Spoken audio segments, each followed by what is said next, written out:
आज तपाईको सडकमा 20 जना मान्छे ल्याउनु छ, कसले भन्यो एकता?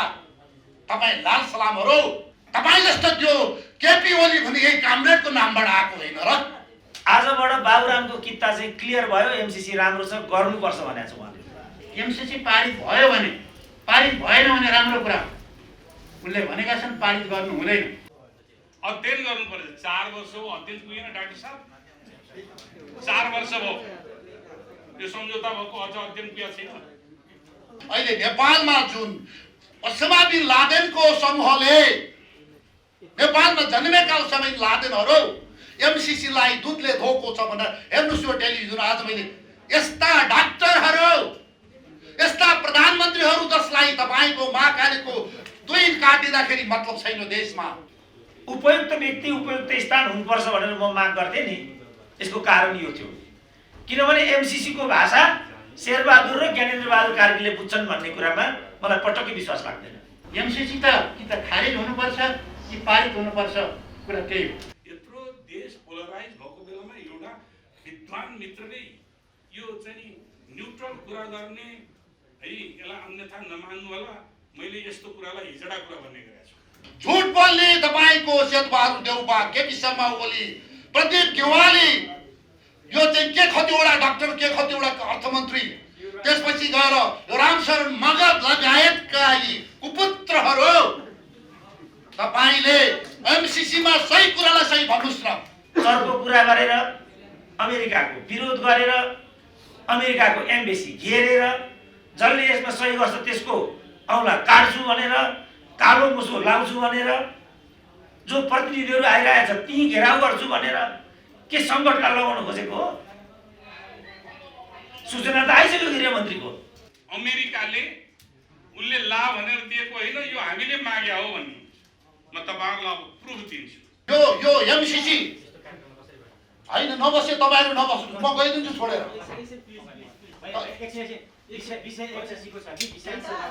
तपाई हैन म छोडिदिन्छु। तपाईहरु कमरेडको तपाईको नामबाट भएको मैले यो कार्यक्रम छोड्दिन। तपाईहरुको कमिसनमा तपाईहरु नेता निस्किनु पर्दैन। तपाईहरु चलाउनुस्, म गइदिन, मलाई नबोलाउनु होला। धन्यवाद। You are the king, we are the king maker. यो हामी पुरानाहरु तपाईहरुलाई राजा बनाउने पात्रहरु हुनुहुन्छ। उहाँहरु इतिहास हो जिउँदो। तपाईहरु युवा हुनुहुन्छ, केही बोल्नुस्, केही गर्नुस् देशको लागि। र पहिला म यहाँलाई अनुरोध के गर्छु भने तपाईहरुले मिडियामा मलाई आजको दिनबाट जनरल प्रेम सिंह र डाक्टर दुईटा कुरा नलेखिदिनुहोस्। यो डाक्टर भन्ने पद मेरो लागि घृणा भयो। यो रामशरण महत जस्तोले फटाई कुरा लेख्दाखेरि, प्रकाश शरण महत जस्तोले फटाई कुरा लेख्दाखेरि, बाबुराम भट्टराईले डाक्टर लेख्दाखेरि त्यो फटाई गर्दाखेरि, युवराज सङ्ग्रौला कि युवराज खतिवडाले डाक्टर लेखेर देशलाई डुबाउँदाखेरि, यस्ता यस्ता डाक्टर लोकराज बराल जस्तो यो भारतीय गल्लाले डाक्टर लेख्दाखेरि मलाई घृणा लाग्यो। मलाई डाक्टर नदेख्नु, जर्नल मलाई चाहिएन। किनभने जर्नल लेखिदिँदाखेरि मेरा जागिर खाएको संस्थालाई पनि पिन्च हुँदो रहेछ। अर्को कुरा, महाकालीमा तपाईको तुइनमा मेरा दाजुभाइ मर्दाखेरि बोल्न नसक्ने म जस्तो जर्नलको पद पनि मलाई घृणा लाग्यो। आजदेखि मलाई प्रेम सिंह बस्नेत लेखिदिनुहुन्छ तपाईहरुको मिडियाले। मेरो विशेष अनुरोध छ। अब मैले विषय प्रवेश गर्छु। सबैभन्दा पहिला म एउटा यो 59 साल वैशाख 12 गते शेरबहादुर देउबा प्रधानमन्त्री हुँदाखेरि यो प्रचण्ड लगायतको मूल्य तोकेर गोरखापत्रमा निकालेको रहेछ। प्रचण्डको त्यसपछि प्रचण्ड, किरण प्रचण्ड, मोहन वैद्य, किरण बाबुराम भट्टराईको मूल्य 50 लाख रहेछ। यो अहिले तपाईहरुलाई दिन्छु म। त्यसपछि गएर पोस्ट बहादुर बोगती, नन्दकिशोर कोन, कृष्ण बहादुर महरा, सीपी गजुरल यिनीहरूको 35 लाख रहेछ। लगायतको यहाँ थुप्रै छन्। यत्रा मूल्य तोकिएकाहरू आज यो एमसीसी को रस खानको लागि यी प्रचण्ड भन्ने तपाईका यस्ता लाल सलामी के हो? यो ओटी देश लाग्छन् तपाईहरुलाई सरकारमा बस्नलाई। किन अमेरिकालाई गाली गर्ने हामीले? किन एमसीसी लाई गाली गर्ने? एमसीसी र अमेरिका सगरमाथा जस्तो प्लेट एक शब्द हानेको छैन। विप्लव जी तपाईले यो कार्यक्रम चलाउनु भयो, यतिले पुग्दैन। विप्लवजी तपाईँ अन्डरग्राउन्ड हुँदाखेरि तपाईँको पक्षमा बस्दाखेरि मैले पटक पटक सजाय भोगेको छु यो केपी ओलीको सरकारबाट। तपाईले के गर्नुभयो? तपाईँ जङ्गलबाट निस्केर फेरि त्यही मुसो, त्यही तपाईँको दुलाभित्रको दुम्सी हुने। हेर्नुहोस्, अर्को कुरा, यो देशमा किन एमसीसी छिर्यो, किन भारत छिर्यो, किन चाइना छिर्यो, किन तपाईँको युरोपियन छिर्यो? तपाईहरूले गर्दाखेरि तपाईहरूको लालसलामले क्षेत्री भन्यो, तपाईँको दमाई भन्यो, कामी भन्यो, तपाईँको यहाँ चाहिँ जाति पाति धर्मले समाज छ्या गर्नुभयो। आज तपाईँको सडकमा 20 जना मान्छे ल्याउनु सक्छ, कसले भन्यो एकता? तपाईँ लालसलामहरू। विप्लवजी तपाईँ कमरेड भन्नुहुन्छ, प्रचण्ड त नो मोर कमरेड एनिमोर। तपाईँका पुर्खाले लगाएको दौरा सुरुवाल निकाल्नुहोस् त, यहाँ तपाईँ निस्कनुहोस् त। तपाईँको बाजेले लगाएको फोटोलाई गाली गर्ने, तपाईँको आमाले मार्ने चिजलाई गाली गर्ने, कहाँ हुनुहुन्छ तपाईँको यो के बाजी वैज्ञानिक समाजवादीको के आहुतिजीलाई बोलाउनु पर्थ्यो। कान्तिपुरमा 3 जना छन् यो देशलाई बर्बाद पार्ने, एउटा आहुति नामको मान्छे, एउटा राजेन्द्र महर्जन नामको मान्छे, अर्को त्यो एउटा गोर्खाली भने त्यो सिपी के अरे त्यो लाल सिके लाल। यिनीहरूका एउटा कलामका तोपले आजको दिन आएको हो। तपाईहरूले यत्रा मान्छे मार्नुभयो, तपाईले बोलाएको हो एमसीसी। तपाईँ जस्तो त्यो केपी ओली भने यही कामरेडको नामबाट आएको होइन र? किन भएको कुरा हो? आउनुहोस् तपाईँ। होइन, आउनु पर्यो यहाँ। उहाँहरू जस्तो समाज भन्न पाइँदैन यहाँ। गोर्खाली र हिमाली पहाडी जति कुरा होइन, हामी नेपाली हौ। आजको दिन त्यो भएर आएको। अब म प्रसङ्गमा गएँ, हेर्नुहोस् तपाईँहरू, यो एमसीसी होइन नबसे, तपाईँहरू नबस्नु, म गइदिन्छु छोडेर।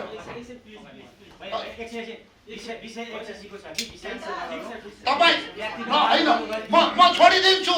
तपाईँहरू कमरेडको तपाईँको नामबाट भएको मैले यो कार्यक्रम छोडिदिएँ। तपाईँहरूको कमिसनमा तपाईँहरू नेता निस्किनु पर्दैन। तपाईँहरू चलाउनुहोस्, म गइदिएँ, मलाई नबोलाउनु होला। धन्यवाद।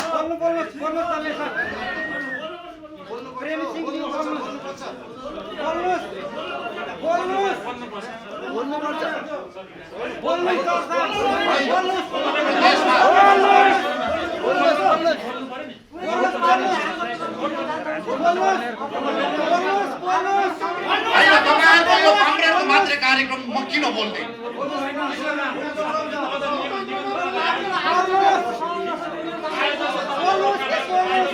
चुप लगाइदिनुहोस् कृपया, चुप लगाइदिनुहोस्।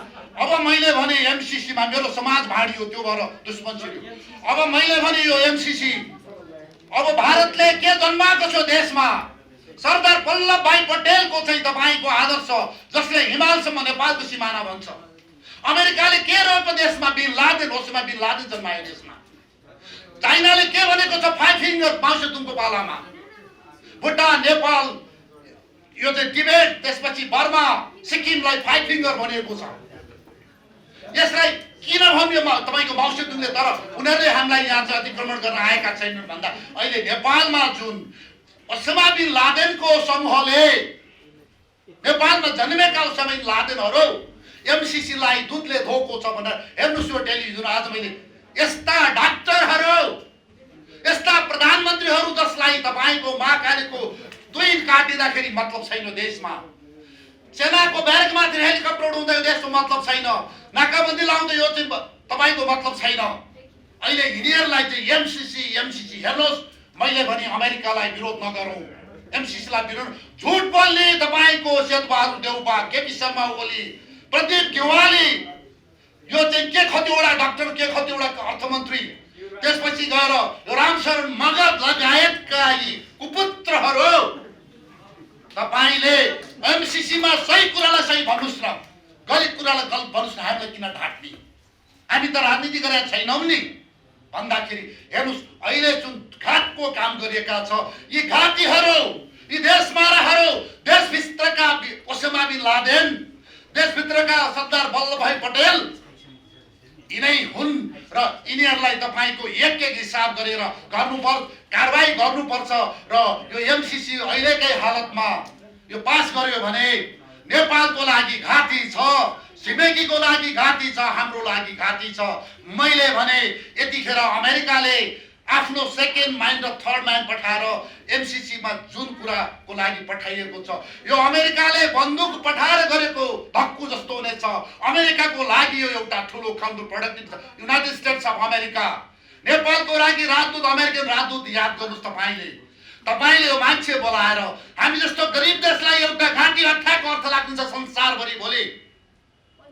अनि हाम्रा शेरबहादुर देउबा जस्तो नेपालको नाम भन्न नजानी एमसीसी अमेरिका मात्रै भन्न जानीले पुरै बोलाएर जुन बर्बादी गरेको छ, यस्ता तपाईका कुपात्रहरूले गर्दाखेरि आज देशले यो दुःख पाएको हो।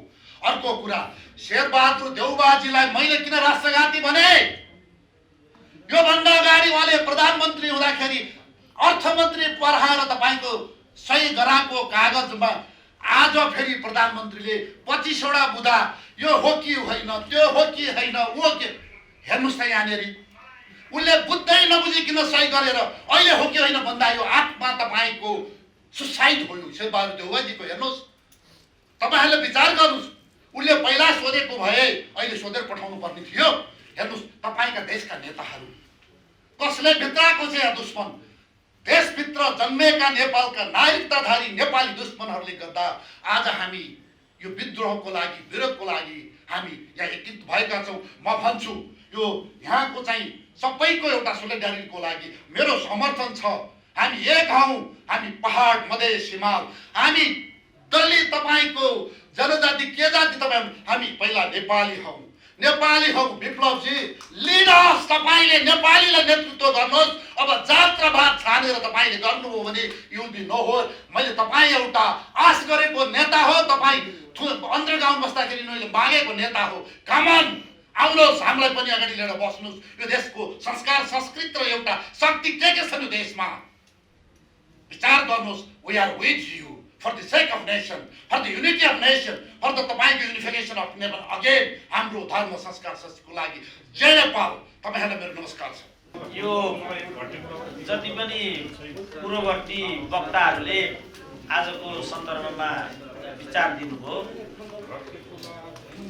मैले देख्दाखेरि त्यो भन्दा पनि यो चीज आएको कसरी, यसको जिम्मेवारी कसको, यसको जवाबदेहिता कस्तो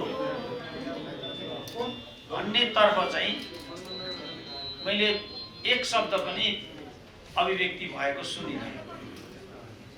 अब पछिल्लो समयमा लीलामणिजी पनि आइपुग्नु भयो, किनभने यसलाई लिएर आलोचनात्मक स्वर दिने मध्येमा एकजना प्रमुख भीमराव पछि उहाँ पनि हो।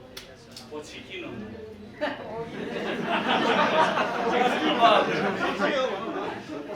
उहाँले पछि भने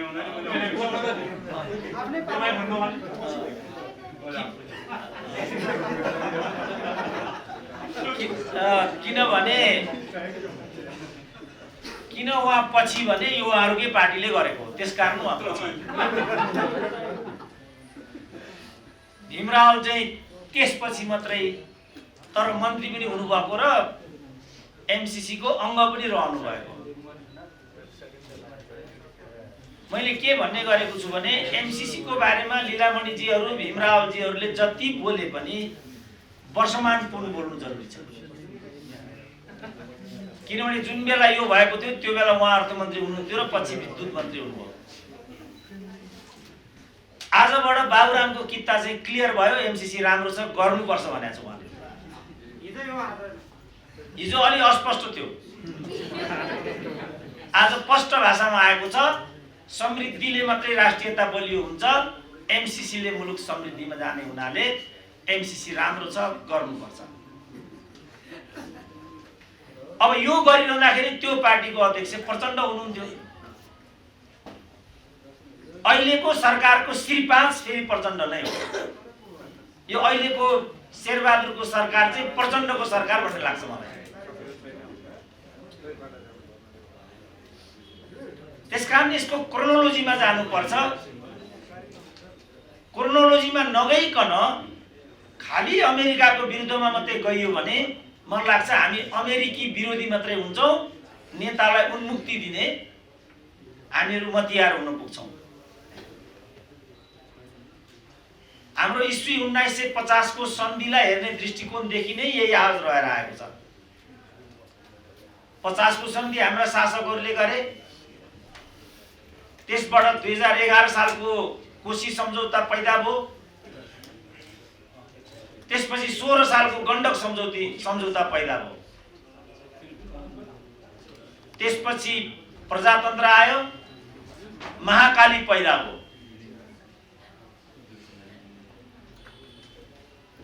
त्योभन्दा अगाडि टनकपुर पैदा भयो, अनेक संयुक्त विज्ञप्तिहरू जारी भएर आए, त्यसपछि एमसीसी हुन पुग्यो। यो एमसीसी मा 6 वटा सरकार संलग्न छ। बाबुरामको सरकार, खिलराजको सरकार, सुशील कोइरालाको सरकार, केपी ओलीको सरकार, प्रचण्डको सरकार, शेरबहादुरको सरकार।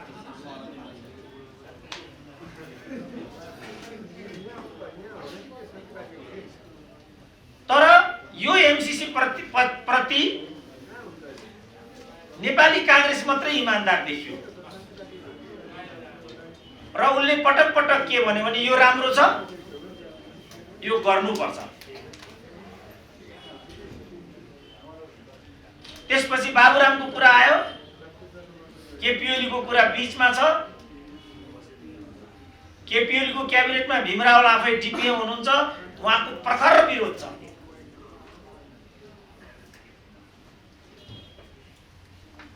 मेरो भनाइ चाहिँ के भने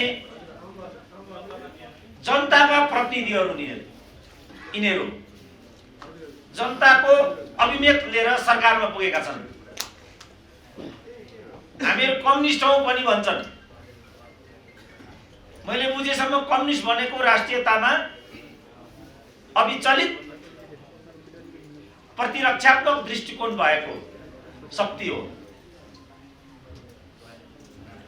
अब कम्युनिस्टकै सरकारको चाहिँ पहल कदमीमा एमसीसी हुन खोज्नु अनि सडकमा हामीहरू आउने परिस्थिति बन्नु, यो के कुरा हो भनेको मैले चाहिँ वर्षमान पुन अर्थमन्त्री हुँदा अर्थ मन्त्रालयबाट जम्मा 4 वटा पत्रहरू गएको भन्ने सुन्छु म अमेरिकामा। लगातार ती पत्रहरूबाट एमसीसी को माग भएर गएको छ। सायद त्यसकारण वर्षमान पुन बोल्न नसक्नु भएको हो कि, किनभने यो परियोजना हामीले मागेको हो। अघि जो नेताहरूले भन्नुभयो यो चीनको विरुद्ध लक्षित छ, के हामीले चीनको विरुद्ध अमेरिकालाई बोलाएको हो? यही हो कुरा। प्रश्न हुनुपर्छ। पहिला बोलाउने अनि सम्झौता गर्ने, त्यसपछि यो कुरा के हो भनेर चिठी लेख्ने, यो के कुरा हो भनेको नि। उपयुक्त व्यक्ति उपयुक्त स्थान हुनुपर्छ भनेर म माग गर्थे नि। यसको कारण यो थियो किनभने एमसीसी को भाषा शेरबहादुर र ज्ञानेन्द्र बहादुर कार्कीले बुझ्छन् भन्ने कुरामा मलाई पटक्कै विश्वास लाग्दैन।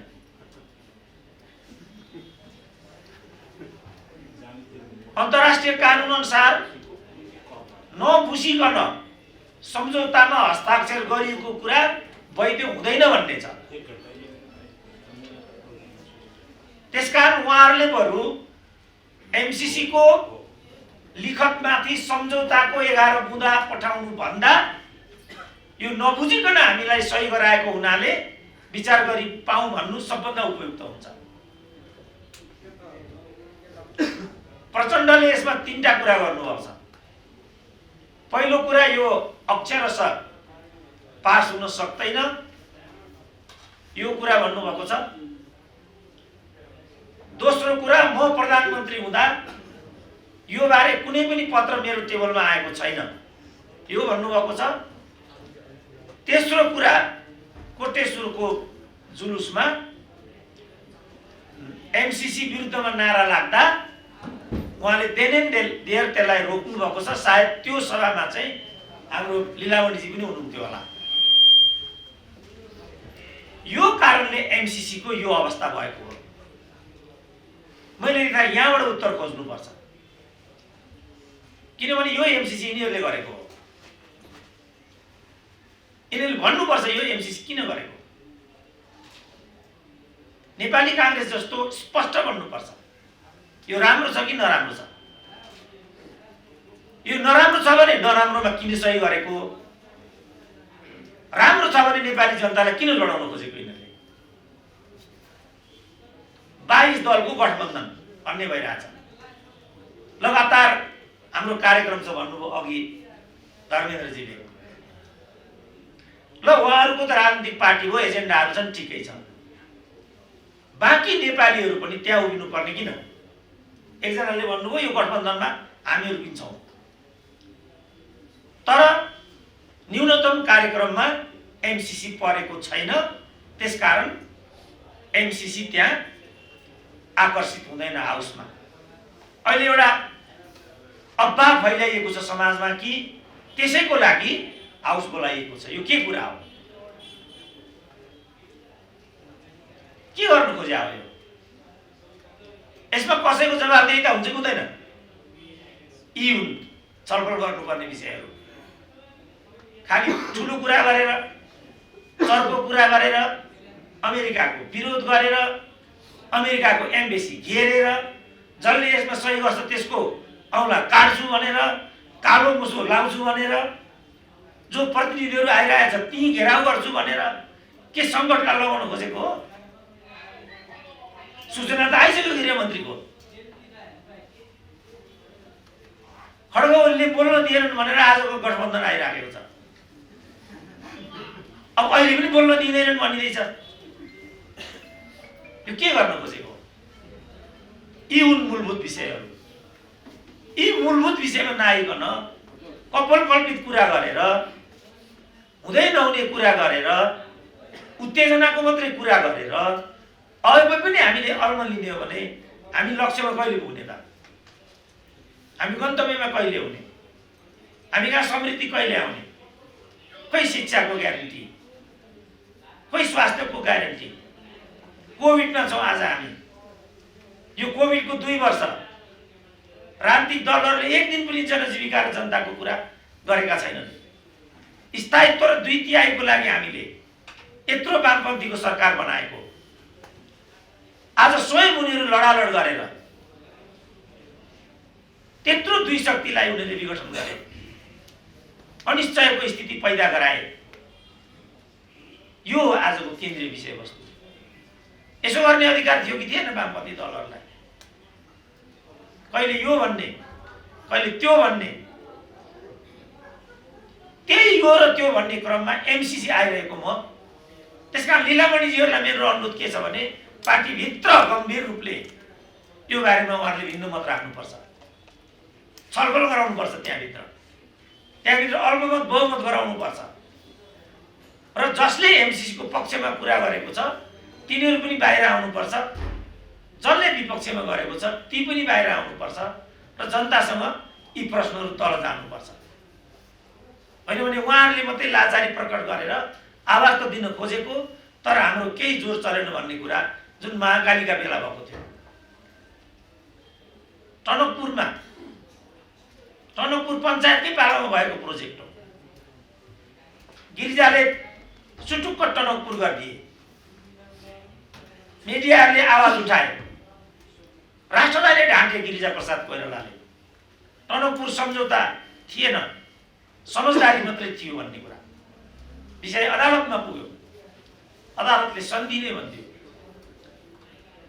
त्यसपछि यी प्रवृत्तिहरूमा रोकावट आएन। तपाईहरुको सूचनाको लागि जुन सुशील कोइरालाको सरकार थियो, त्यो सरकारका पालामा जो सुषमा स्वराज नेपालको भ्रमणमा आएकी थिइन्, त्यसबेलाको संयुक्त विज्ञप्तिमा नेपाल र भारतको समन्वयात्मक विदेश नीति हुनेछ भन्ने एउटा बुँदा परेको छ। त्यही कारण यो टनकपुरको यो तुइनको कुरा नेपाल सरकारले उठाउन नसकेको। कोही पनि एक शब्द बोल्दैन त त्यसमा। टनकपुर घटना हो कि तुहिन घटना हो कि दुर्घटना हो? त्यो क्षेत्रका सांसदले भने यो दुर्घटना हो। भारतका केन्द्रीय प्रवक्ताले भने यो सूचना हामीले आएकै छैन। त्यसो भने हाम्रो दिल्ली स्थित नेपाली राजदूत चाहिँ के हेरेर बसेका छ? आज सुस्ताको समस्या छ, कालापानीको समस्या छ, अनेक समस्याहरू छन्। तर हुम्लामा सीमा सम्बन्धी विवाद सुल्झाउनको लागि भनेर, सिफारिस गर्नको लागि भनेर आयोग गठन भयो। यो आयोग गठनको प्रक्रियामा लिलामणिहरूको पार्टी के भन्छ? के सुस्तामा समस्या चर्को हो कि हुम्लामा समस्या चर्को हो?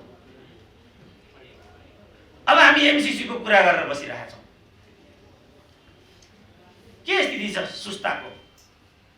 चुचे नक्साको कुरा के भयो? चुचे नक्सालाई हटाएर संविधानको अनुसूची 3 मा नेपालको निशाना छाप बनाइएको रहेछ। कसै नेपाली जनतालाई पनि त्यो कुरा थाहा थिएन। उहाँले त्यो विषय पनि उठाउनु भयो।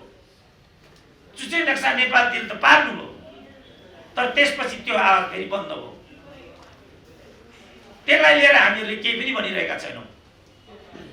यसरी क्रमशः चीन समस्या हो। चीनतिर नै सीमा विवाद छ अथवा दक्षिणतिर मात्रै सीमा समस्या छ भन्ने कुरा झुटो हो। उत्तरतिर पनि उत्तिकै समस्या छ भन्ने एउटा प्रपञ्च खडा गरेर पनि एमसीसी आवश्यक छ भन्ने कुरा देखाउन एमसीसी कै समयमा हुम्लाको प्रकरण बाहिर ल्याए जस्तो मलाई लाग्छ। यसमा त कोही पनि केही बोलेन त।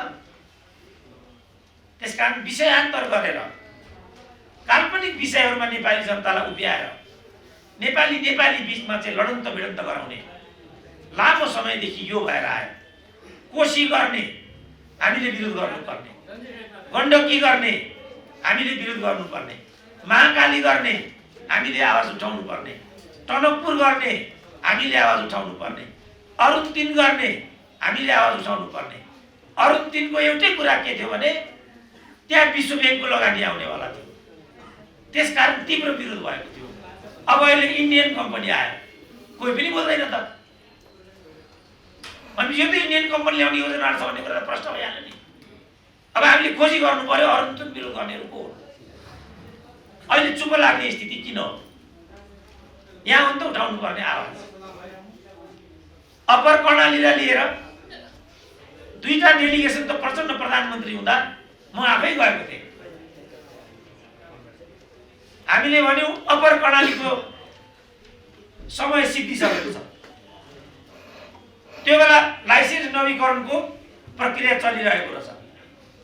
प्रचण्डले भन्नुभयो जे आवाज तपाईहरु लिएर आउनु भएको छ भावनात्मक रूपमा म तपाईसँग छु र तपाईहरुले भनेको कुरा गर्ने म सोच्दै छु। तर प्यारलमा जीएमआरसँग अर्को बैठकमा कुरा चलिरहेको रहेछ। हामी बाहिर आयौं बेलुकाको रेडियो नेपालले त फेरि जीएमआरको कम्पनी अप्पर कर्णालीको लागि समय थप हुने हो भन्ने समाचार त बाहिर आउँछ त। जीएमआर कम्पनीले अप्पर कर्णालीको प्रोजेक्ट कहिले पनि पूरा गर्दैन। महाकाली सन्धि पनि कहिले पनि पूरा हुँदैन, किनभने इन्डियाको नेपालमा होल्ड गर्ने पोलिसी छ। नदी नाला होल्ड गरेर राख्ने, त्यहाँ अन्य कसैलाई आउन नदिने, निरन्तर रूपमा बनाउनु पर्यो भने आफू बनाउने, आफू बनाउन सकेन भने नित्य महाकालीको पानी त बगिरहेको छ, त्यो पानी एकतर्फी भोग गरिरहने। आज 20 वर्ष लागेन महाकाली भएको, खै त महाकालीको कुरा। त्यसको लागि आयोग गठन गर्नु पर्दैन? किन महाकाली विलम्ब गरेको? त्यतातिर त छैन त कोही पनि। त्यसकारण यो नेपाली जनतालाई लडाउने खेल हो। हामीले लड्ने होइन, हाउस घेर्ने हो, लीलामणिजीहरूको पार्टी घेर्ने हो, प्रचण्डको घर घेर्ने हो र यसको उत्तर खोज्ने हो। अमेरिका यहाँ छैन आकर्षित, यो अमेरिकाले गरे होइन। यो 4 चिठी जो अर्थ मन्त्रालयबाट गएका थिए ती चिठी हेर्नुपर्छ भन्दा पहिला त्यहाँ कसको सही छ, के भनेर मागिएको छ त्यो बेला। हाँस्दैन अमेरिका हामीलाई देखेर यति बेकुब रहेछन् भनेर। त्यसकारण अब हामीहरूले पनि आफूलाई अलिकति परिपक्व बनाउनुपर्छ। नेताहरू मात्रै बाटा भयो भन्ने कुरालाई अब हामीले मान्नु हुँदैन। नेताहरूको कारणले लोकतन्त्र आयो, त्यो कुरा सत्य हो। तर उनीहरू सँगसँगै हामी पनि बाटा भएका छौँ, यो पनि सत्य हो। अब हामी पनि लाटा छैन। यो कोडबाट हामीले आफूलाई प्रशिक्षित गर्नुपर्छ र जनताको आवाज उठाउनुपर्छ। अब अँधेरोमा ढुङ्गा हान्ने र हावामा ज्यान फाल्ने कुरा छैन साथी हो। मर्यो भने त गरिबकै छोरो मर्छ, जनयुद्धमा पनि यही हो। नेताको छोरो त बिरलै मर्यो जनयुद्धमा पनि, गरिबकै छोरो मर्छ त्यहाँ पनि, फेरि पनि त्यही हुन्छ। त्यस कारणले ज्यान पनि बचाउने हो, देश पनि बचाउने हो, तर फटालाई चाहिँ नङ्ग्याउने हो। यो आजको केन्द्रीय विषय र आजको नेतृत्व नै समस्याको जड हो। हामीले फटाहरूलाई चिन्नुपर्छ। यी फटाहरूले गर्दा आज हाम्रो देशको अवस्था यो भयो। कहिले क्रान्तिको नाममा, कहिले जनआन्दोलनको नाममा, कहिले मधेस आन्दोलनको नाममा, कहिले के नाममा, तर नेपाली जनताहरू मात्रै ठगिए। त्यसकारण यी ठगहरूलाई अब नङ्ग्याउनुपर्छ। हामी ठगिनु हुँदैन। यो देशलाई सुरक्षित राख्नुपर्छ र यो देश सिध्याउनेहरूलाई बबन्डर खडा गरेर यो देश सिध्याउने पनि प्रपञ्च हुन सक्छ। विचार गर्नु होला, सिक्किम त्यसरी नै सिद्धिएको थियो। चारतिर लोकतन्त्र भनियो, लोकतन्त्र त आयो तर देश रहेन। हामी कहाँ त्यो कथा दोहोरियो भने लोकतन्त्र रहला तर देश रहने छैन। देशलाई उच्च प्राथमिकता दिनुपर्छ। लोकतन्त्रको सँगसँगै देशलाई पनि कसरी बचाउन सकिने हो त्यतातिर हामी चनाखो भएर लाग्नुपर्छ। एमसीसी एउटा पाठ हो, यसलाई हामीले राम्रोसँग पढ्नुपर्छ। अनि मात्रै हामीले यसको बारेमा बोल्नुपर्छ। होइन भने दुरुपयोगको सम्भावना प्रबल छ। नेपाली जनतालाई दुरुपयोग नहुन, सचेत हुन, जागरुक हुन र यसको बारेमा स्पष्ट तथ्य बुझेर मात्रै अगाडि बढ्नको लागि आह्वान गर्दछु। र जे आजको कार्यक्रम हाम्रो नेकपाले राखेको छ र हामीलाई पनि सम्झेको छ, किनभने आफ्ना चट्टाबट्टा बोलाएर भाषण गराउने हो। हाम्रो देशमा त आफ्नो भाषण ठोक्ने हो, जुर्को उठेर हिँड्ने हो। त्यो हो नेपाली भनेको त। अथवा 1.5 घन्टा ढिलो आउने लीलावणी दिए जस्तो त्यो हो चलन चाहिँ। त्यो नगरौँ, गम्भीर छलफल गरौँ, जवाफदेही हुन पनि सिकौँ। धन्यवाद। विभिन्न राजनीतिक पार्टी र बौद्धिक क्षेत्रमा यसबारे गहिरो अध्ययन गर्नुभएका यहाँ वक्ताको रूपमा उपस्थित हुनुभएका सम्पूर्ण साथीहरू, पत्रकार मित्रहरू र यहाँ उपस्थित सम्पूर्ण साथीहरूलाई सर्वप्रथम म अभिवादन गर्न चाहन्छु। सबभन्दा पहिले त म यो कार्यक्रम आयोजक साथीहरूले ठिक मौका पारेर यो कार्यक्रमको आयोजना गर्नुभएको छ।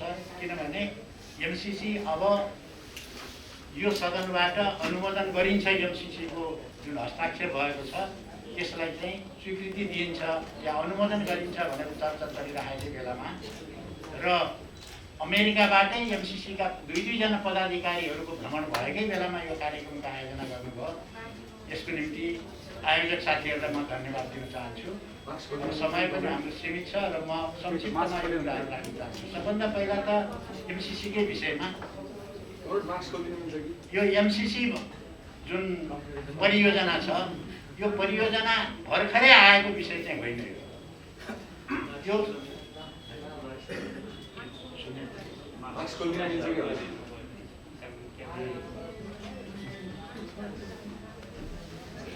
आजभन्दा करिब 4 वर्ष अगाडि चाहिँ यो हस्ताक्षर भएको थियो र त्यतिखेर चाहिँ हस्ताक्षरकर्ता चाहिँ त्यतिखेरका अर्थमन्त्री थिए, जो अहिले सरकारका प्रवक्ता पनि छन् र चाहिँ यो सरकारका चाहिँ कानुन मन्त्री पनि छन्। उनीहरूले चाहिँ हस्ताक्षर गरेर आएका थिए। त्यसपछि यो एमसीसीको बारेमा थोरै चर्चा हुन थाल्यो, तर पहिला एमसीसीको बारेमा धेरै जानकारी नभएको हुनाले यसको धेरै विरोधहरू पनि भइरहेको थिएन। तर पछिल्लो चरणमा आएर एमसीसीका विविध पक्षको विषयमा चाहिँ जब अध्ययन भयो नेपालमा, त्यसपछि यो राष्ट्रघाती रहेछ भन्ने कुराहरू थाहा भयो र नेपालमा यसको विरोध हुन थाल्यो र हामीले नै विरोध गर्न थालेको पनि झन्डै 2 वर्ष भइसक्यो। र अहिले चाहिँ यो एमसीसीको बारेमा चासो पहिलेको भन्दा अझ बढी यस कारणले पनि भएको छ कि अब एमसीसी परियोजना खारेज हुन्छ कि भनेर आशा गरिरहेका मानिसहरूलाई अब झन् एउटा ठुलो झट्का भएको छ। किनभने यो 4 वर्ष पुरा हुने बेलामा चाहिँ यो एमसीसीका चाहिँ पदाधिकारीहरूको 2 जना पदाधिकारीहरू, अब यो लस्करमा अरू पनि होलान्, तर 2 जनाको नाम चाहिँ सार्वजनिक गरिएको छ।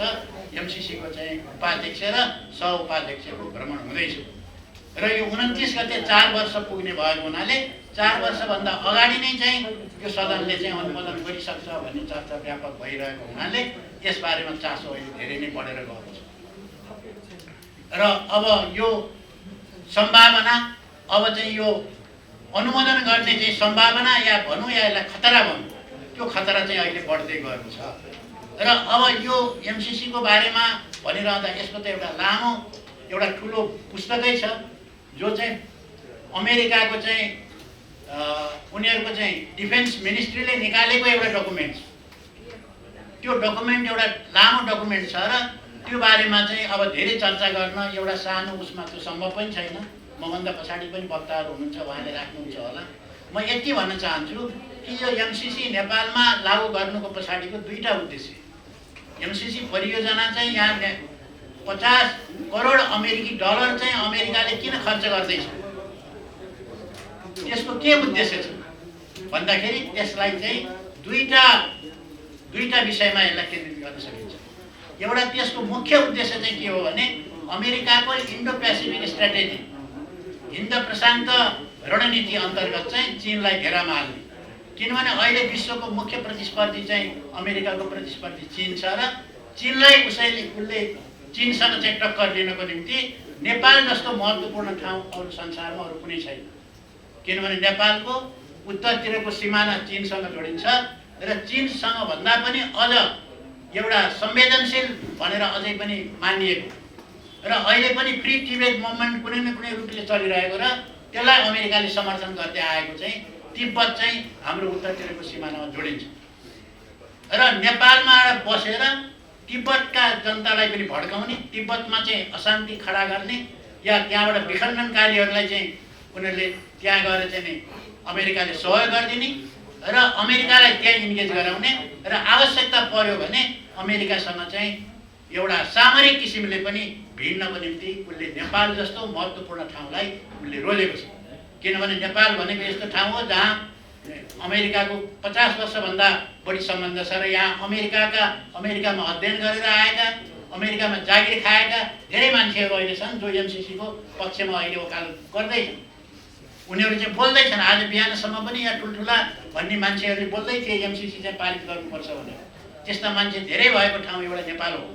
दोस्रो कुरो, यो चाहिँ चीनसँग चाहिँ 1400 किलोमिटरभन्दा बढी चाहिँ जोडिन्छ सिमाना र त्यो सिमानाबाट चाहिँ उसले चाहिँ सामरिक महत्त्वका कामहरू अमेरिकालाई गर्नुको निम्ति सजिलो छ।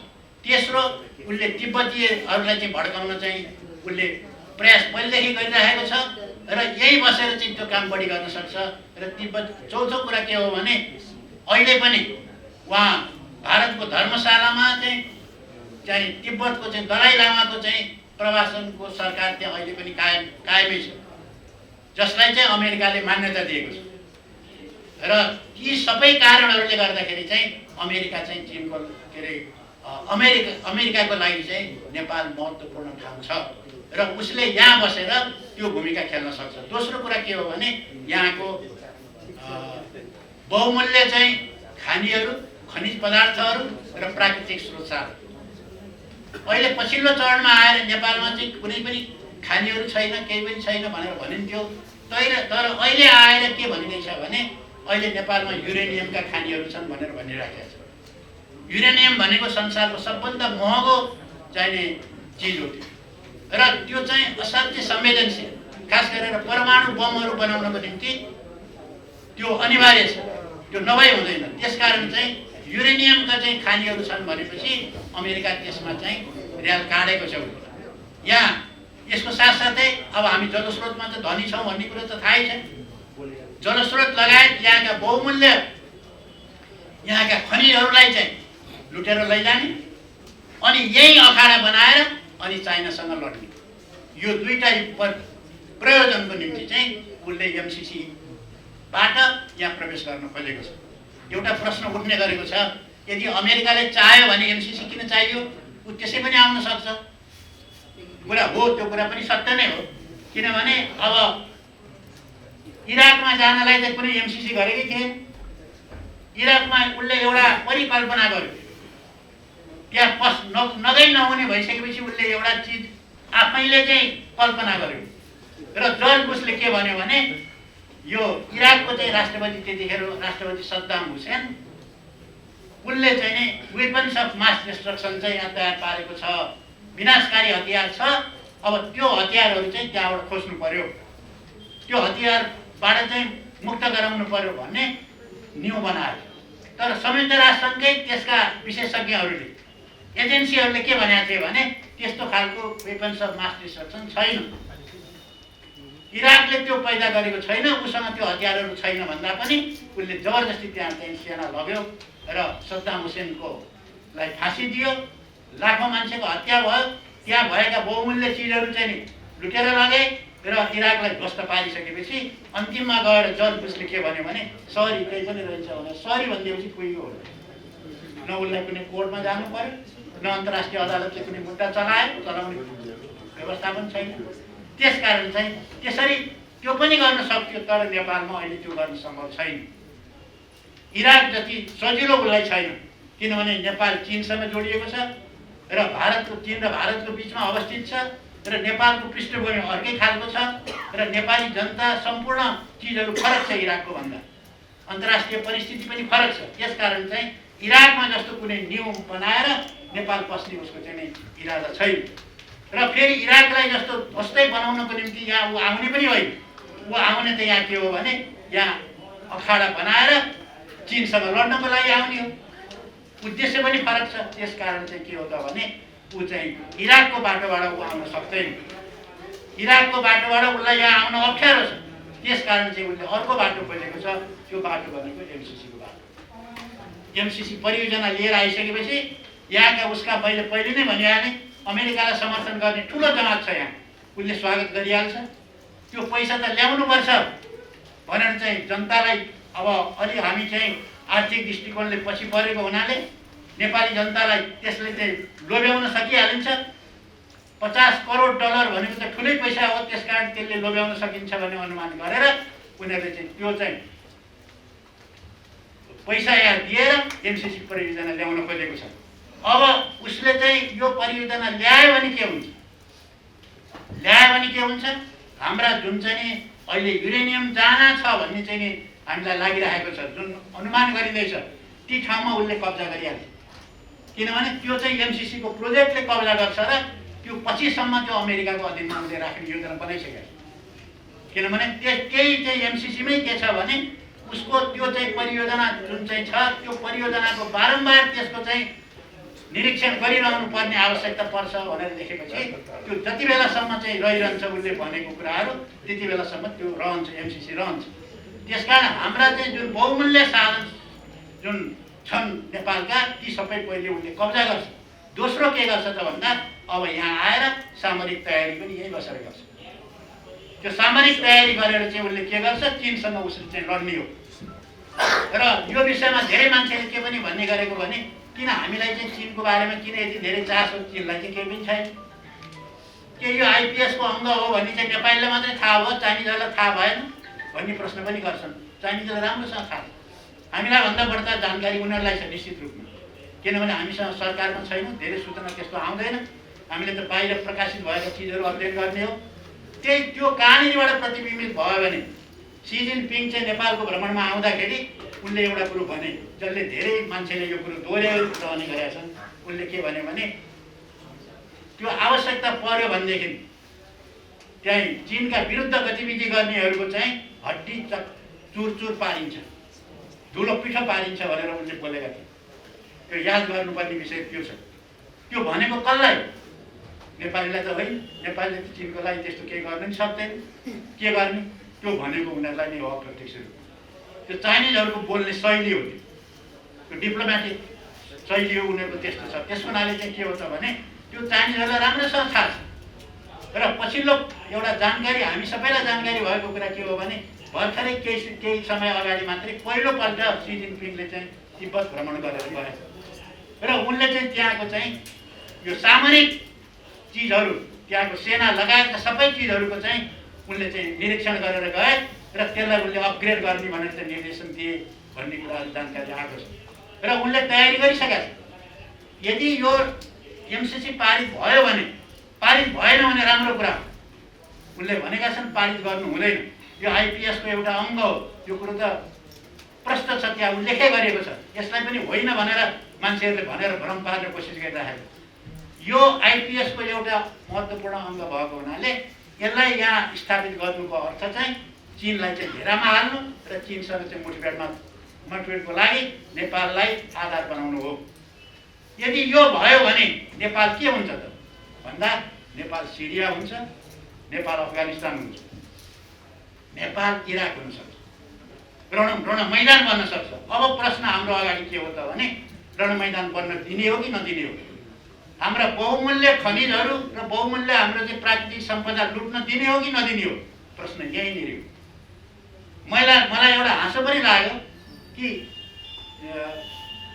दुईजना अमेरिकनहरू एमसिसीका पदाधिकारी यहाँ किन बोलाएको रे यो सरकारले भने यसको बारेमा प्रश्न कुरा बुझाइदिनको लागि बोलायो, हामीलाई प्रशिक्षण दिनेले उनीहरू आयो। तिमीहरू लाग्ने नेपालीहरूले कुरा बुझेनौ, कुरा यो हो भनेर बुझाउन आएको। यो कुरा भन्दा त अलिकति लाज पनि लाग्छ। त्यति कुरा पनि एमसिसी के हो भनेर पनि बुझ्न नसक्ने नेपाली ठान्नु चाहिँ उनीहरूको चाहिँ सबैभन्दा ठुलो कमजोरी त्यही रहेछ भन्ने कुरा बुझिन्छ। हामीले बुझेका छौँ, राम्रैसँग बुझेका छौँ, उनीहरूले पनि बुझेका छन् कुरा, हामीले पनि बुझेका छौँ। मुख्य कुरा के हो भने कुरा बुझ्ने र नबुझ्नेको कुरा होइन, कुन पक्षमा उभिने भन्ने कुरा।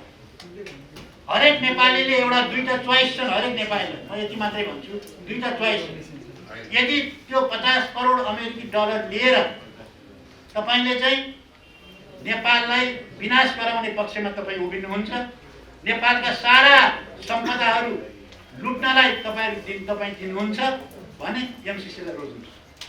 यदि तपाईँ त्यो दिनुहुन्न, नेपाल स्वतन्त्र राष्ट्र रहनुपर्छ, हाम्रो सम्पूर्ण प्राकृतिक सम्पदा हाम्रै अधिकारमा रहनुपर्छ, हाम्रो विकास हामी आफैले गर्छौँ र हाम्रो देश चाहिँ कसैको सैनिक अखाडा पर्नु हुँदैन। हामी कुनै सैनिक सन्धिमा हामीले हस्ताक्षर अहिलेसम्म गरेका छैनौँ र हामीले चाहिँ कुनै सैनिक अम्ब्रेलामा हामीहरू बस्दैनौँ। हामी स्वतन्त्र बनेर बस्छौँ, हाम्रो असंलग्न परराष्ट्र नीति कायम गरेर बस्छौँ भन्ने छ भने तपाईँले एमसिसीलाई खारिज गर्नुपर्छ। हाम्रो दुईवटा चोइस मध्ये कुन चाहिँ चोइसमा को पक्षमा उभिने भन्ने अहिले नेपालमा सबैको लागि चुनौती छ। आज बिहानको पनि मैले कुरा गरेँ, यहाँका बुद्धिजीवी भन्ने नेतृत्वका भन्ने मान्छेहरू एमसिसी त पारित गरिदिए केही पनि फरक पर्दैन भनेर भनिरहेको अनौठो लाग्यो। उनीहरूले बुझेको त्यही रहेछ। कुरा त्यो कुरा के हो भने बुझ्ने र नबुझेको कुरा होइन, सबैले बुझिसकेका छन् कुरा, तर कुन पक्षमा उभिने भन्ने कुरा महत्त्वपूर्ण हो। र हामी के भन्न चाहन्छौँ भने हामी निश्चित रूपले नेपालीहरू हामी नेपालको स्वतन्त्रताको पक्षमा उभिन्छौँ। हामी स्वाभिमान नेपाल चाहन्छौँ, हामी सार्वभौम नेपाल चाहन्छौँ र हाम्रो प्रकृतिले दिएको प्राकृतिक सम्पदा हाम्रो जनताको लागि प्रयोग गर्न हामी चाहन्छौँ। हाम्रो मित्र राष्ट्रसँग हामी भोलि चाहिँ युद्ध गर्नुको निम्ति युद्धस्थल हामी दिन चाहँदैनौँ, हामी रणमैदान बनाउन नेपाललाई चाहँदैनौँ। त्यसकारण हामी एमसिसी विरोध गर्छौँ।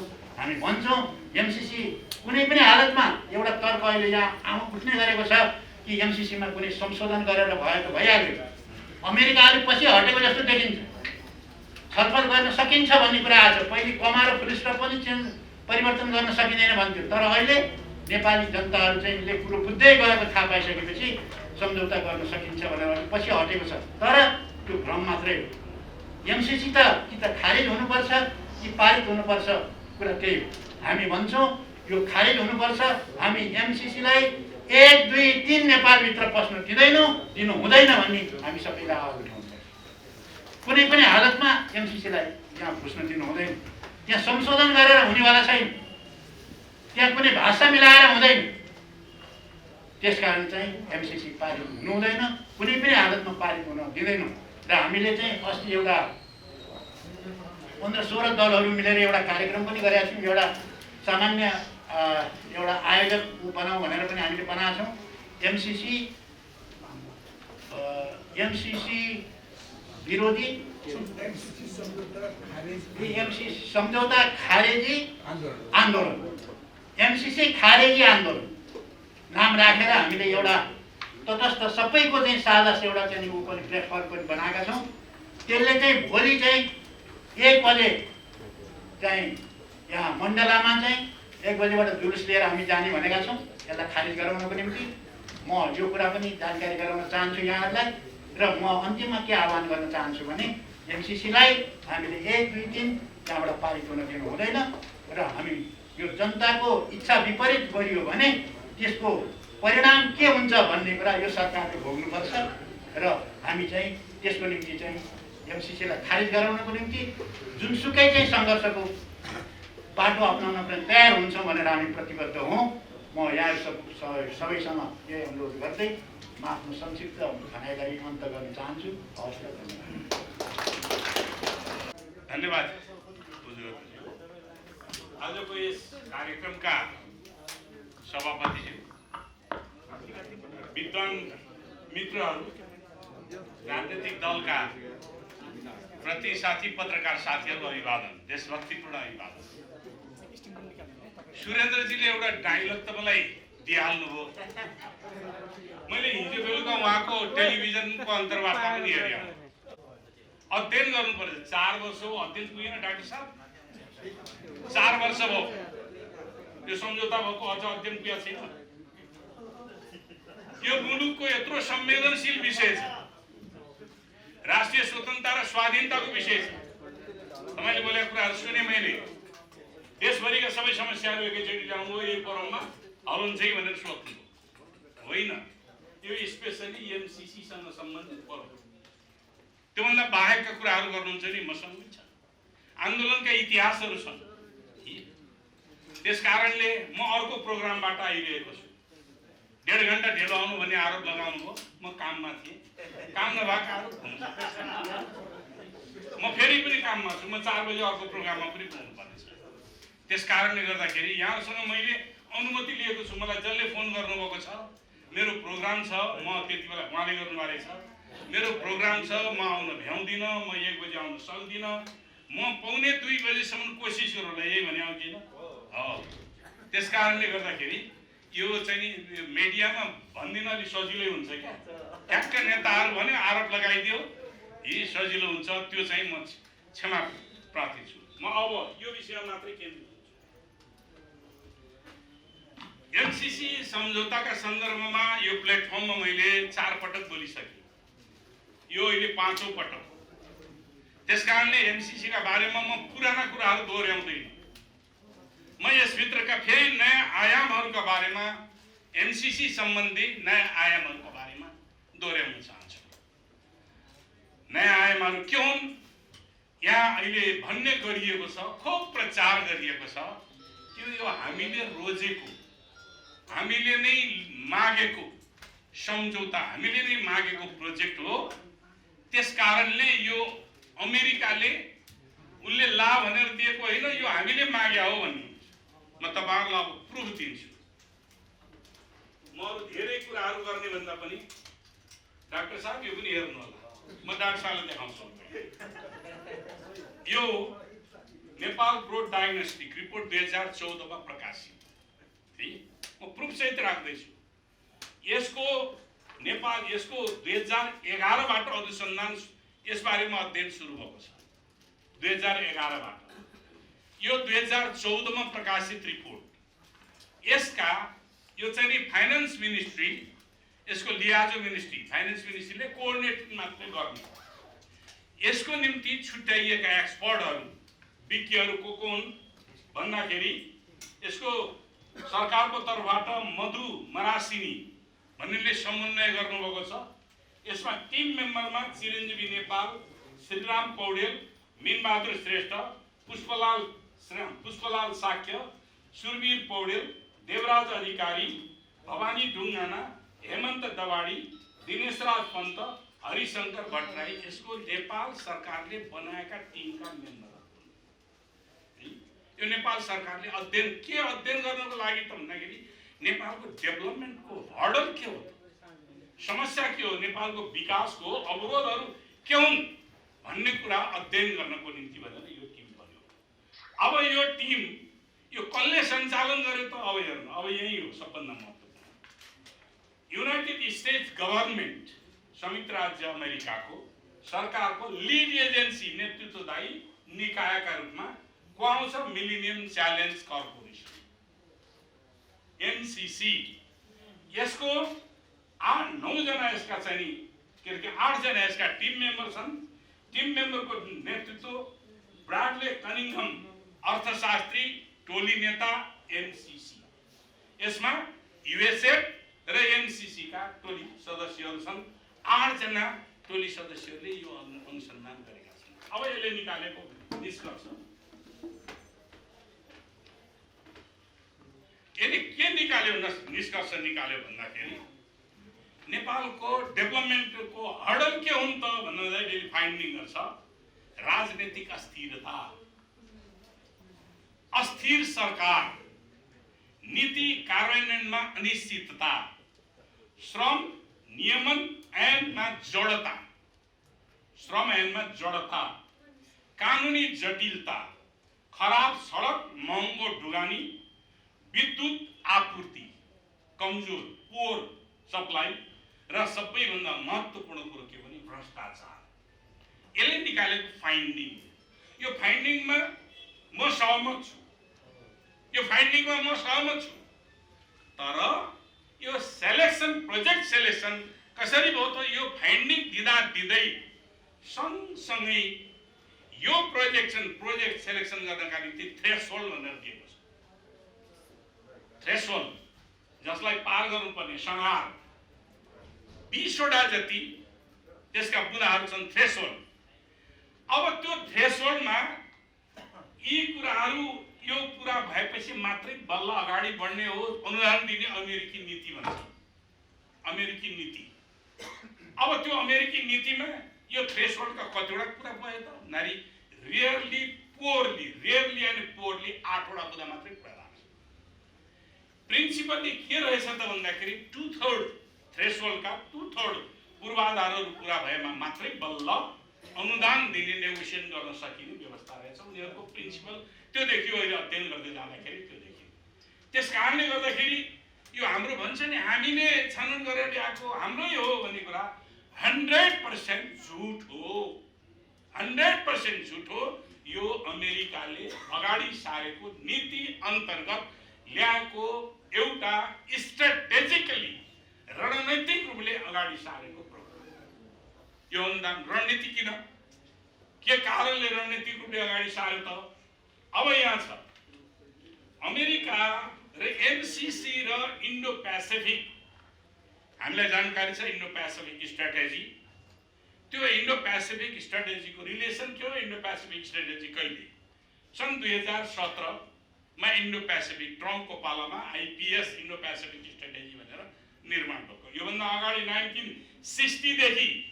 1960 देखि यस क्षेत्रमा अथवा समाजवाद र पुँजीवादको बीचको अन्तर्विरोधको बीचबाट आएका केही अन्तर्राष्ट्रिय संरचना हुन्छन्। एसिया पेसिफिक इकोनोमिक कोअपरेसन जस्ता संस्थाहरू, आसियान जस्ता संस्थाहरू, 1967 मा निर्माण भएका आसियान जस्ता संस्थाहरू, थुप्रै यस्ता संस्थाहरू बनेका छन्। अन्तर्राष्ट्रिय रूपमा अमेरिकाको राष्ट्रिय सुरक्षा रणनीति प्रधान नबनिकन त्यति बेला के गरियो त भने अमेरिकाले विश्वव्यापी रूपमा विभिन्न ढङ्गले सहायता प्रदान गर्ने। त्यसमा उनीहरूको पहिलो प्राथमिकता के देखिन्छ त भन्दाखेरि विश्वमा आफ्नो प्रभुत्व कायम गर्न कहिलेकाहीँ क्रिस्चियनाइजेसन, क्रिस्चियनाइजेसनको माध्यमबाट पनि, कहिले पोलिटिकल एलायन्स निर्माण गरेर विश्वमा ध्रुवीकरण गर्ने प्रक्रियामा अमेरिकाले काम गरेको छ। सन् 2001 मा ट्विन टावरको घटना पछाडि एमसीसी को अवधारणा 2002 मा मेक्सिको अन्तर्राष्ट्रिय स्तरको ब्याङ्कर्सहरूको बैठकमा जर्ज डब्ल्यू बुश जुनियरले यो अवधारणा अगाडि राखे।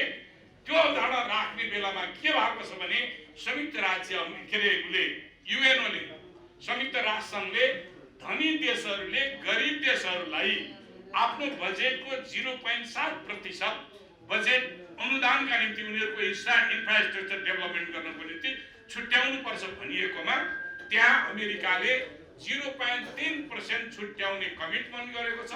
त्यो कमिटमेन्टको साथसाथै यो थ्रेसहोल्ड राखेर मात्र दिने कुराहरू गरेको छ। यो यसको सिचुएसन 2017 मा। अनि त्यसपछि 2003 को डिसेम्बरमा एमसीसी एक्ट पास भएको। 2003 3 को दिशानुसार एनसीटी एक्ट सिनेटले पास गर्यो 2004 को जनवरीबाट यो अपरेसन भएको छ। एमसीसीले सहायता दिन थालेको 2005 बाट मेडागास्कर र हन्डुरासमा पहिलो पटक उसले चाहिँ मेडागास्कर र हन्डुरासमा उसले पहिलो पटक अनुदान दिएको छ र अहिले मेडागास्करको स्थिति लगभग संसारभरि अहिले 12 वटा राष्ट्रहरूले अमेरिकाले दिएको यो सहायता सम्बन्धमा त्यहाँ चाहिँ धेरै प्रकारका विद्रोह भए, जनताका विरोध भए, तीहरू क्यान्सल भइसकेका छन्। मैले यहाँसँग राख्न खोजिरहेको कहिलेको कुरा के हो भने अहिले हिजो बेलुका रामशरणजीको अन्तर्वार्ता पनि हेरेँ मैले। अब सँगसँगै हाम्रो सुरेन्द्र डाक्टर साहबको पनि हेरेँ। डाक्टर साहबको चाहिँ नि प्राइम टिभीमा थियो, अस्ति हो क्या अरे सायद। अनि मैले अघि भने उहाँले चाहिँ नि एनसीसी गरिसकेका छन्, कार्यान्वयन भइसकेको छ, यसको चाहिँ तपाईँ समर्थन कि विरोध भन्दाखेरि मैले विरोध र समर्थन गर्नुपर्ने कुनै पनि जरुरी छैन, आवश्यकता छैन भनेर उहाँले भन्नुभयो। यत्रो देश पोलराइज भएको बेलामा एउटा विद्वान मित्रले यो चाहिँ न्युट्रल कुरा गर्ने है, यसलाई अन्यथा नमान्नु होला, मैले यस्तो कुरालाई हिजडा कुरा भन्ने गरेको छु। सरी है, सरी। कसको कडा हो मलाई थाहा छैन, म कडा नरम जान्दिनँ क्या। म आफ्नो स्टेट बोल्ने मान्छे हो, स्टेट बोल्ने मान्छे मैले नङले चिमड्दैन त्यो कडा छ कि गरम नरम छ भनेर। त्यस कारणले गर्दाखेरि यो होइन। यति बेला मध्यमार्गी सोच भनेको दक्षिणपन्थी सोच हो। मध्यमार्गी सोच भनेको देशको हितको निम्ति उठाएको, राष्ट्रिय हितको निम्ति उठाएको महत्त्वपूर्ण सोच छ भने त्यसलाई पनि डाइल्युट गर्ने सोच के हुन्छ भने त्यो राष्ट्रको हितको विपरीत हुँदछ। त्यसकारण मैले यसरी बुझ्ने गरेको छु। मेरै पार्टीले पनि बेठी कुरा आयो भने बेठी भनेर विरोध गर्छु। स्ट्रगल गर्छस् गर्दैनस् भन्नुभयो लीलामणिले नोट अफ डिसिसन लेख्नु। यहाँलाई थाहा छैन 2077 साल भाद्र 26 गते हाम्रो पार्टीले तत्कालीन नेपाल कम्युनिस्ट पार्टी नेकपाले 16 बुँदे संशोधन सहित पारित गर्ने प्रस्ताव राख्दाखेरि मैले हो नोट अफ डिसिसन। त्यो मेरो निम्ति मन्जुर छैन, किनभने यसको ओरिजिन, यसको उत्पत्ति नै बेठी भएको कारणले संशोधनको कुनै गुन्जासै छैन। हामीले मात्रै संशोधन गरेर हुँदैन। अमेरिकाले गर्दैन भनिसक्यो, अफिसियली उसले गर्दैन भनिसकेको छ। जब उसले गर्दैन भनिसकेको छ, मूल सम्झौता यो सम्झौतामा संशोधन गर्दैन भनिसक्यो। यो सम्झौतामा संशोधन गर्दैन भनिसकेपछि अरू सम्झौताको कमा पुलिस संशोधन गरेर कुनै अर्थ रहन्छ? रहँदैन। त्यसकारणले अर्को हाम्रो पार्लियामेन्टले मात्रै संशोधन गरेर अर्थ रहँदैन। हाम्रो पार्लियामेन्टमा संकल्प प्रस्ताव पारित गरेर पनि त्यसको अर्थ छैन। त्यसकारणले यसलाई आउटराइट रिजेक्ट गर्नुपर्छ भनेर नोट अफ डिसिसन लेख्ने र मैले पार्टीमा राखेँ। यो मेरो सार्वजनिक जीवनमा चाहिँ नि जनताको बिचमा जाने हो मेरो नोट अफ डिसिसन, मैले सार्वजनिक पनि गरेको। त्यसकारणले गर्दाखेरि यो एमसीसी नेपालको राष्ट्रिय हितका निम्ति बनेको बनाइदिएको भन्ने कुरा जो गरिरहेका छन् तिनीहरूले 100% झुट बोलेर नेपाली जनतालाई बेवकुफ बनाउन खोजिरहेका छन् भन्ने मात्रै। म अलि स्ट्रेटली नै भने मेरै पार्टीको नेताले पनि यसलाई समर्थन गरे भने म देशद्रोही भन्ने छु। यसलाई पास गर्ने कुराहरू गरे भने म देशद्रोही नै भन्ने छु, किनभने यो देशको हितको विरुद्धमा छ। यति मात्रै छैन, यसका धेरै कुराहरू छन्, यसका पार्टहरू, यसका पक्षहरू धेरै पक्षहरूमा छन्। त्यसैले अब यो कस्तो कुरो छ भन्दाखेरि यो संसदबाट किन अनुमोदन गर्नु पर्यो यहाँ प्रश्न उठ्छ। संसदबाट अनुमोदन अरू सम्झौता भएन नि किन गर्नु पर्यो? मित्रहरू 2003 मा अमेरिकाले मिलेनियम च्यालेन्ज एक्ट बनायो, MCC millennium challenge corporation act बनायो, कानुन बनायो। 2004 मा अपरेट गर्यो। त्यही मिलेनियम च्यालेन्ज एक्ट अन्तर्गत हामीसँग सम्झौता भएको छ। यो सम्झौता भइसकेपछि यो पार्लियामेन्टले इन्डोर्स गरिदियो भने के हुन्छ? यो ऐन बन्छ। यो ऐन बन्यो भने के हुन्छ? मिलेनियम च्यालेन्ज एक्टलाई हामीले फलो गर्नुपर्ने हुन्छ। अमेरिकाको कानुनलाई हामीले पनि मान्नुपर्ने हुन्छ। अब यो अमेरिकाको कानुनलाई हामीले पनि मान्नु पर्नका निम्ति किन भन्दाखेरि पार्लियामेन्टले कानुन पास गरिसकेपछि त अर्कोचोटि त्यो कानुन नफेरेसम्म त त्यो जीवित हुन्छ। त्यही जीवित कानुनको भित्रबाट अमेरिकन इन्ट्रेस्टहरू यहाँ सबै प्रवेश गरिरहेका छन् यही कानुनको भित्रबाट। त्यसकारणले यो कानुन बनिसके पछाडि पार्लियामेन्टले कानुन फेर्न अलि जटिलै हुन्छ। कानुन फेर्नका निम्ति अलि जटिलै पर्छ। किन जटिल पर्दछ? हाम्रो पोलिटिकल सिस्टममा के अरे हाम्रो चाहिँ मुलुकमा के देखिन्छ भने संसारमा त्यो देखिया छैन के दुईटा चिजमा संसारमा कहीँ पनि विभाजन भएको देखिन्छ एउटा डेभलपमेन्ट विकास अर्को राष्ट्रियतामा संसारमा कहीँ पनि कुनै पनि मुलुकमा विवाद देखिँदैन इन्डियामा हेर्न जानुहोस् जोसुकै सरकार आओ न कांग्रेस आयो बीजेपी आओ अथवा सीपीएमै सरकार आओस् फरेन पोलिसीमा केही पनि चेन्ज हुँदैन हामी कहाँ सबभन्दा बढ्ता अहिले अमेरिकाको सरकार फेरि हो बाइडेनको सरकार आछ के फरेन पोलिसीमा चेन्ज भएको छ नथिङ केही पनि चेन्ज हुँदैन अन्तर्राष्ट्रिय एउटै मापदण्ड हुन्छ राष्ट्रलाई सबभन्दा माथि राख्ने उनीहरूको हरेक संसारका तर हाम्रै मुलुक हो जहाँ डेभलपमेन्टमा पनि विवाद हुन्छ विकासमा पनि विवाद हुन्छ राष्ट्रियतामा पनि विवाद भइरहेको हुन्छ राष्ट्रिय सार्वभौमिकताका प्रश्नहरूमा कसैले यसलाई राष्ट्रिय घाती देखिरहेका छौँ कसैले यसलाई हाम्रो देश विकास गर्ने स्वर्गको अनुपम दस्तावेजको रूपमा बुझ्ने गरेका छन् यो सत्य त्यस्तै हुन्छ सत्य यी तथ्य एउटा हुन्छ सत्य धेरै हुन्छ नि के सत्य मेरो सत्य थाहा मैले देखेको सत्य थाहा तथ्य त एउटै हुन्छ फ्याक्ट त एउटै हुन्छ जतिसुकै भए पनि फ्याक्ट केही पनि हुँदैन सत्य एउटा दृष्टिकोण हो तथ्य के हो भने युनिभर्सल चिज हो त्यस कारणले गर्दाखेरि यो स्थिति हो अब मैले यो कुराहरू तपाईँहरूसँग यी धेरै विषयमा चाहिँ आज राख्न चाहिन भनेर भन्दाखेरि यो विषयमा धेरै कुराहरू आइसकेका कारणले गर्दाखेरि चाहिँ अब योसँग जोडिएका अरू फेरि उहरू आउने गर्दछन् अहिले हामीलाई के जान्ने गरिएको छ भने एमसीसी र बिखेरे आइपीएस र बीआरआई एउटै हुन् भन्ने गर्छ बेल्ट एन्ड रोड इनिसिएटिभ चीनले अगाडि सारेको र एमसीसी अमेरिकाले सारेको चीनले 2013 मा सार्यो अमेरिकाले 2017 मा सार्यो म तपाईहरुलाई उनीहरुकै डकुमेन्ट हेरेर निकालेको निष्कर्ष म बताइदिन्छु बीआरआई को अवधारणा बीआरआई को अब्जेक्टिभ के रहेछ भन्दा ग्लोबल पीस एन्ड फ्रेन्डशिप एउटा कनेक्टिभिटी संचार सम्बन्ध दुईटा शेयर्ड फ्युचर फर म्यानकाइन्ड मानव जातिको लागि भविष्य साझा भविष्यको निर्माण common development share prosperity and cooperation economic cooperation cultural exchange यसको बीआरआई का अब्जेक्टिभ मैले जति डकुमेन्ट भेटे त्यहाँ सेक्युरिटी सम्बन्धी एउटा शब्द पनि कहीँ परेको छैन सुरक्षा सम्बन्धी एउटा शब्द साइन सेन्टेन्स के शब्द पनि परेको छैन अब यो आइपीएस को के छ कम्ब्याटिङ टेररिस्ट थ्रेट भन्छ अब कम्ब्याटिङ टेररिस्ट थ्रेट भन्ने बित्तिकै म यहाँलाई एउटा कुरा बताइदिइहाल्नु यससँग जोडेरै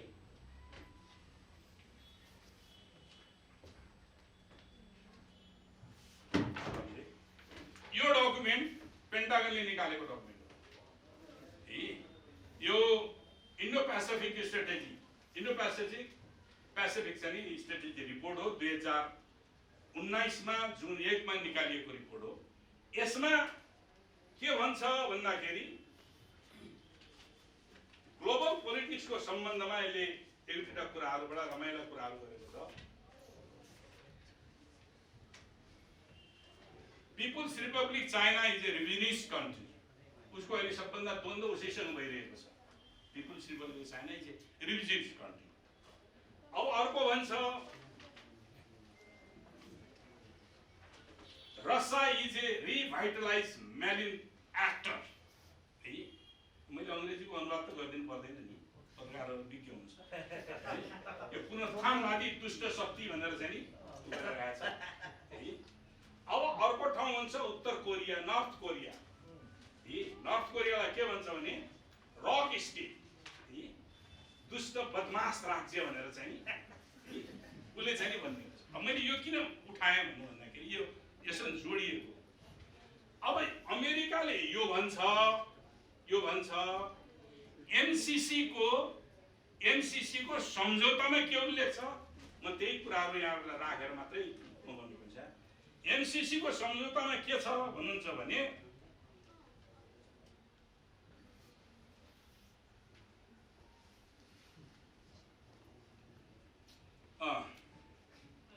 एमसीसी को सम्झौताको 5(1) मा एउटा छ एमसीसी वित्त व्यवस्था उपयोग र प्रस्तुत सम्झौता निरन्तर कार्यान्वयनमा कार्यक्रमले वर्तमान वा भविष्यमा लागू हुने प्रचलित कानुन वा संयुक्त राज्य अमेरिकाको सरकारको नीति उल्लङ्घन गरेमा एमसीसी खारेज गर्ने वर्तमान वा भविष्यमा बन्ने कानुन अहिले बनेको कानुनको पनि विरोध हुनु भएन भविष्यमा बन्ने कानुन। अर्को 6(4) के भन्छ यहाँ 6 को चाहिँ उसमा लागू हुने कानुन प्रस्तुत सम्झौता एक अन्तर्राष्ट्रिय सम्झौता हो र सोही अनुरूप यो सम्झौताका हकमा अन्तर्राष्ट्रिय कानुनका सिद्धान्तहरू लागू हुनेछन्।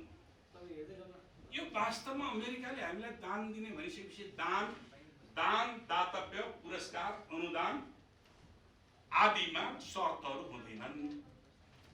दान लिने भने शर्त हुन्छ हुँदैन, दातव्य शर्त हुन्छ पुरस्कारमा शर्त हुन्छ हुँदैन, अनुदानमा शर्त हुन्छ हुँदैन। तर यो शर्तकै भारी हो। अब यो शर्तको भारी किन भयो भन्दाखेरि हो यही हो सबभन्दा अन्तर्राष्ट्रिय कानुन अन्तर्गत बनाएर हामीलाई बाँध्नका निम्ति एमसीसी को कानुन हामीलाई फलो गर्न बाध्य पार्नका निम्ति भनेर यो अन्तर्राष्ट्रिय कानुन अन्तर्गत राख्यो। अब यो अन्तर्राष्ट्रिय कानुन अन्तर्गत राख्दाखेरि के हुन्छ, यसको दफा 7(1) मा के लेखिएको छ त सबैलाई तपाईहरुलाई जानकारी छ, मैले त्यही पनि फेरि दोहोर्याएँ। नेपालको कानुनसँग अथवा एमसीसी सम्झौतासँग नेपालका कानुनहरू बाजिएको हदसम्म एमसीसी सम्झौता लागू हुने नेपालका कानुनहरू निलम्बनमा पर्ने। अब तपाईले नेपालका कानुन कतिवटा छन् हामीले विचार गरौँ। नेपालका कानुन कतिवटा छन्? 4वटा छन् जम्मा। एउटा मूल कानुन संविधान हो जसलाई जनताको सार्वभौमिक सत्ता सम्पन्न संसदले के संविधान सभाले पारित गरेर बनाएको छ। दोस्रो कानुन हो संसदबाट पारित हुने ऐनहरू। दोस्रो तेस्रो नेपालको सरकारले मन्त्री परिषदले गर्ने नियमहरू निर्माण गर्ने नियमहरू कानुनै हुन् तिनीहरू पनि। चौथो सर्वोच्च अदालतले गर्ने फैसला। अब यो सम्झौताको हस्ताक्षरकारी व्यक्ति जोनाथन जी नास एउटा सामान्य कर्मचारी, उपसचिव स्तरको कर्मचारी र हाम्रो मन्त्रीले सिग्नेचर गरेकोले यो दस्तावेज यो डकुमेन्टले हाम्रो संविधान निलम्बन पर्छ भने हामीलाई मन्जुर छ, हाम्रो कानुन निलम्बनमा पर्छ, हाम्रो सार्वभौमिकता निलम्बनमा परेको ठहर छ। त्यसकारणले हामीले यसलाई चाहिँ हाम्रो देशको सार्वभौमिकतालाई चुनौतीको रूपमा आयो भनेर हामीले लेखेका छौँ। अर्को अन्तर्राष्ट्रिय कानुनको अर्थमा मात्रै नभएर यहाँ के भन्छ अर्को चाहिँ 64 को यसको चाहिँ 6(4) मा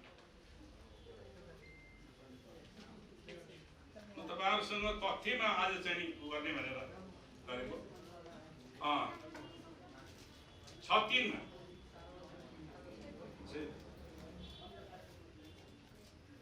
अर्को यो के भन्छ के अरे 6(3) ख मा हो 6(3) ख मा बोल्नुस् है 6(3) ख 6(3) कार्यक्रमका सम्बन्धमा प्रस्तुत सम्झौता र अन्य कुनै सम्झौतामा बाजिएमा परस्पर असहमत भएमा प्रस्तुत सम्झौता अमान्य प्रस्तुत सम्झौता लागू हुने।